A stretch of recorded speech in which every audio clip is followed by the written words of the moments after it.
everyone. This is Neha Tyagi from IIMA Alumni Office.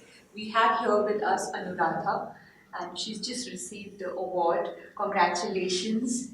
Thank you. I'll be talking to you about your field of achievement and your interest, your work. I would like to ask you that as an expert in diverse businesses across various brands, how do you think business structures have evolved? And what is the next in end-to-end business management?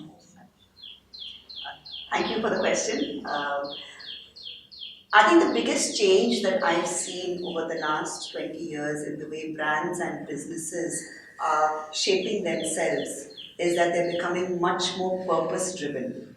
So, and why is it that both brands and businesses are becoming purpose driven? That's because there are more and more consumers and employees working in the companies who are asking the brands to do not just selling, or businesses to do not just selling, but also to do good in the world. So, to give you a short answer, the biggest change that's coming about is that consumers and people working within the company want their businesses not to be extractive business economies, but to be regenerative. And they want businesses that could be selling shampoo, could be selling ice cream, like I do, to also be doing good into the community. In Ben& Jerry's, we call that linked prosperity. And that's exactly what the new way of businesses are becoming all over. So, as a woman corporate leader, what all challenges did you face vis-a-vis, say, glass ceiling, and how did you balance your family life with your work life, and how did you overcome those challenges? I think the challenges that we face in the corporate life are not restricted to women or men. I think more and more across the board, the single challenge is to get to my next phase. Is it worth what I am doing? Specifically as women, yes, there are many challenges as well.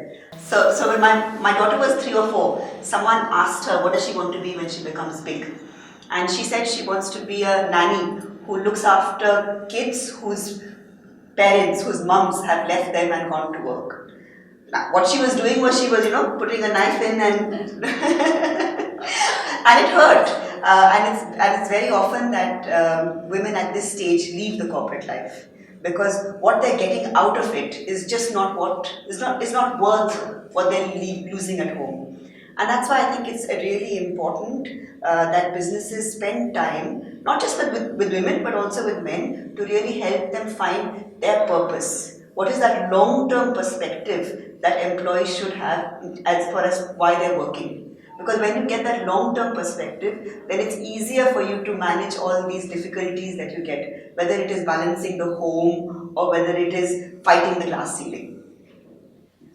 And your message to the women and how more and more women should get into senior management roles?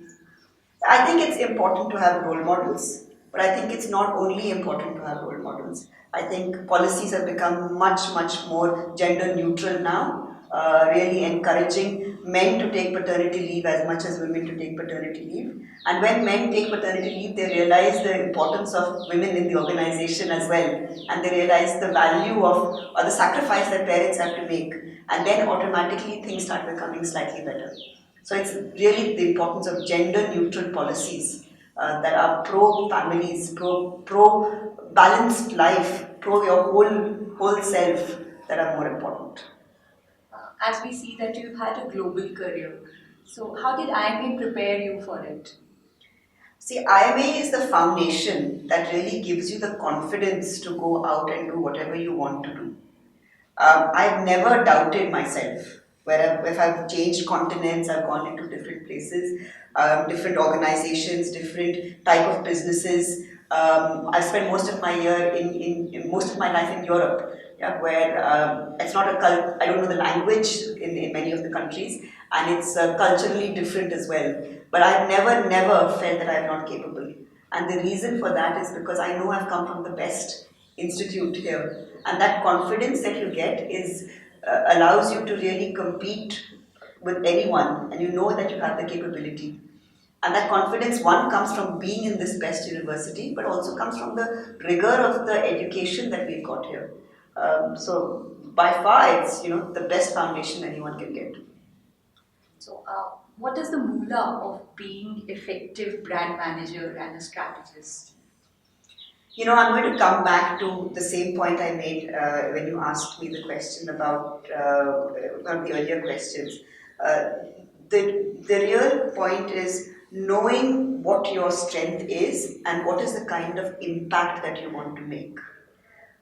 Because brands in the end are a vehicle to talk to other people, to talk to other consumers.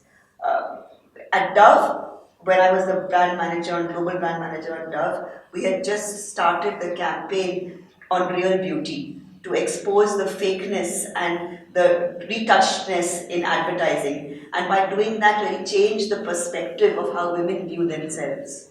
Now, this didn't come from a super fabulous strategy. This really came from people working on the brand saying, why am I doing this? Do I want to do this? How can I do this better? How can I do this in a way that's authentic to me?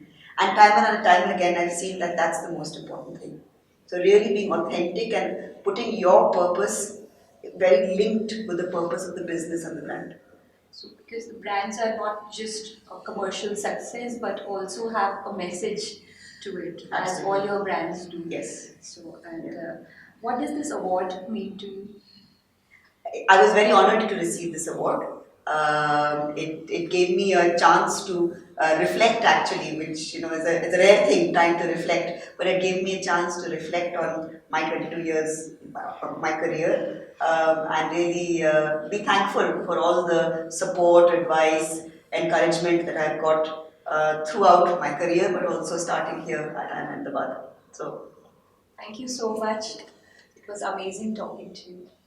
thanks a lot.